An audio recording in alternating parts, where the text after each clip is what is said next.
It was a crisp autumn morning in the small town of Meadowbrook. The air carried a faint scent of pine and earth, and golden leaves fluttered to the ground with every gust of wind. Nestled on the outskirts of town was a modest bookstore owned by a man named Daniel. He was in his late 30s, with a calm demeanor and a love for books that bordered on obsession. His store wasn't just a place to buy books. It was a sanctuary for readers and a haven for those seeking quiet contemplation. Daniel had inherited the bookstore from his father, who had run it for over 3 decades. Though business had slowed over the years, Daniel refused to modernize the store. He loved the charm of its creaky wooden floors and towering shelves that seemed to tell their own stories. However, times were changing, and the digital age had begun to seep into every corner of life. One chilly evening, as Daniel was closing up the store, a man named Robert entered. Robert was a successful entrepreneur known for his knack for turning struggling businesses into thriving enterprises. He had a sharp eye for potential and an even sharper tongue. "You've got quite a place here," Robert said, scanning the room. "But it's obvious this store isn't making much money." Daniel's smile faltered. "It's not just about money," he replied. "This store is a legacy. It's about preserving something meaningful." Robert chuckled. "Meaningful doesn't pay the bills. I could help you turn this place around. All it takes is the right decisions at the right time. Think about it." That night, Daniel couldn't sleep.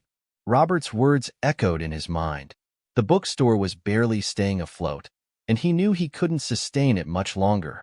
But the idea of changing everything felt like a betrayal to his father's memory. The next morning, Daniel decided to consult his best friend, Clara, who had always been a source of wisdom. Clara was a teacher at the local school and had a way of seeing things from different perspectives. "Change doesn't have to mean losing what you love," Clara said. "Sometimes it's about finding a balance." Maybe Robert's offer isn't about abandoning the past, but adapting it to the present. Daniel nodded, though uncertainty still gripped him. He decided to give himself a week to consider his options. During that week, something extraordinary happened. A young girl named Lily began visiting the store every afternoon. She couldn't have been more than 10 years old, with wide, curious eyes and a boundless enthusiasm for books. She would spend hours sitting on the floor, flipping through pages and asking Daniel endless questions about the stories. "Why do you love books so much?" she asked one day. Daniel smiled. "Because they remind us that every decision, no matter how small, can lead to something incredible." Lily's visits became the highlight of Daniel's day. Her excitement reminded him of why he had fallen in love with books in the first place. But as the week wore on, the store grew quieter, and the weight of his decision pressed harder on him. On the 7th day, Robert returned, this time with a proposal. He laid out a detailed plan to renovate the store, introduce digital options, and even host virtual book clubs. The changes were ambitious but promising. "You have to strike while the iron's hot," Robert said. "Opportunities like this don't come around often." Daniel glanced at Clara, who had accompanied him for moral support. Her expression was encouraging but neutral, signaling that the decision was his to make. "I need some time," Daniel said, feeling the pressure mount. That evening, as Daniel sat in the dimly lit store, he noticed Lily walking in.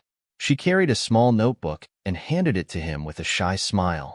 "I made something for you," she said. Daniel opened the notebook and found a collection of hand-drawn illustrations and short stories. Each page was filled with Lily's imagination, from fantastical adventures to heartwarming tales. "This is incredible," Daniel said, genuinely moved. "What made you do this?" "I wanted to show you that stories are everywhere," Lily said. "Even if the store changes, the stories will still be here." Her words struck a chord deep within Daniel. He realized that his love for the bookstore wasn't just about preserving his father's legacy. It was about sharing the magic of stories with others. Change didn't have to mean losing that magic. The next morning, Daniel called Robert and agreed to the partnership. Together, they worked to revamp the bookstore while preserving its charm. They added a small cafe, a cozy reading corner, and an online platform for book lovers around the world.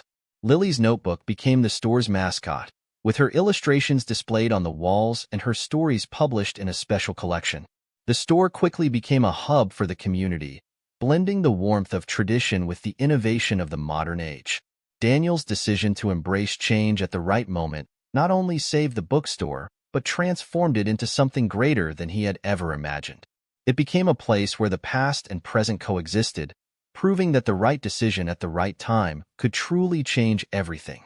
And so, the bookstore thrived, not because it abandoned its roots, but because it found a way to grow while staying true to its essence. Daniel's story became a reminder to everyone that life is about recognizing the moments when change is necessary and having the courage to act on them.